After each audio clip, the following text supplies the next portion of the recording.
أعوذ بالله من الشيطان الرجيم. بسم الله الرحمن الرحيم. والنجم إذا هوى ما ضل صاحبكم وما غوى وما ينطق عن الهوى إن هو إلا وحي يوحى علمه شديد القوى ذو مرة فاستوى وهو بالأفق الأعلى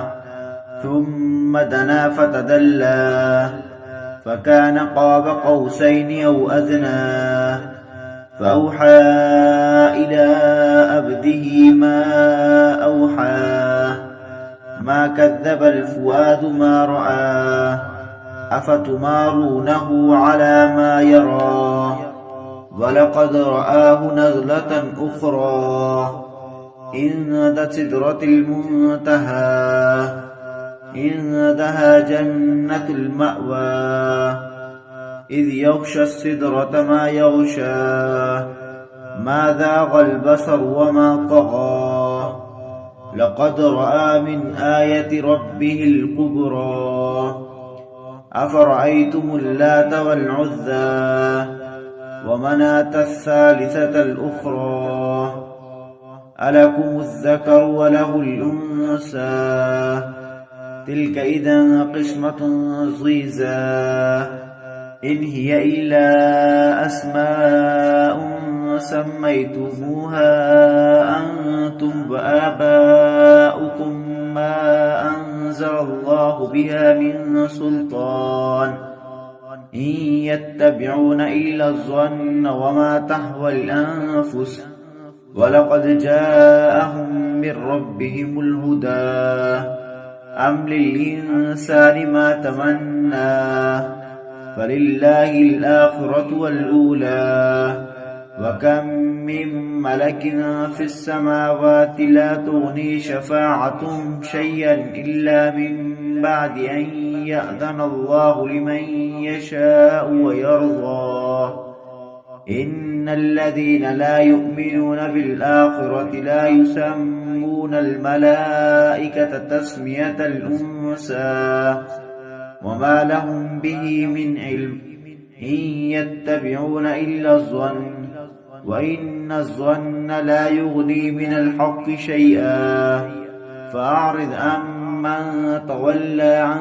ذكرنا ولم يرد إلا الحياة الدنيا ذلك مغلوب من العلم إن ربك هو أعلم بمن ضل عن سبيله وهو أعلم بمن اهتدى ولله ملك السماوات وما في الأرض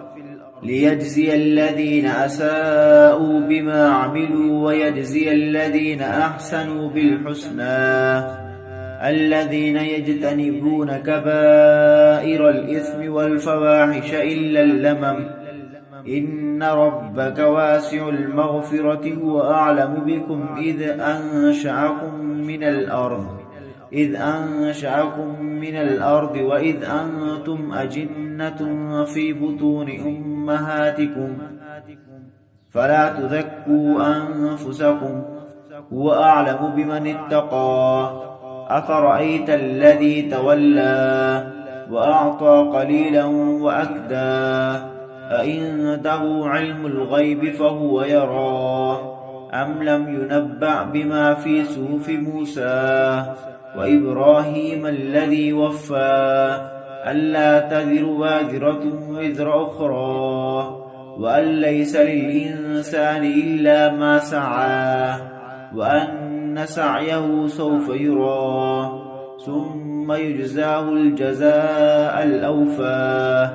وأن إلى ربك المنتهى وأنه هو أضحك وأبكى وأنه هو أمات وأحيا وأنه خلق الزوجين الذكر والأنثى من نطفة إذا تمنى وأن عليه النشأة الأخرى وأنه هو أغنى وأقنى وأنه هو رب الشعرى وأنه أهلك عادا الأولى وثمود فما أبقى وقوم نوح من قبل إنهم كانوا هم أظلم وأطغى والمؤتفكة أهوى فغشاها ما غشاه فبأي آلاء ربك تتمارى هذا نذر من النذر الأولى أزفت الآزفة ليس لها من دون الله كاشفة أفمن هذا الحديث تعجبون وتضحكون ولا تبكون وأنتم سامدون فاسجدوا لله واعبدوه صدق الله العظيم.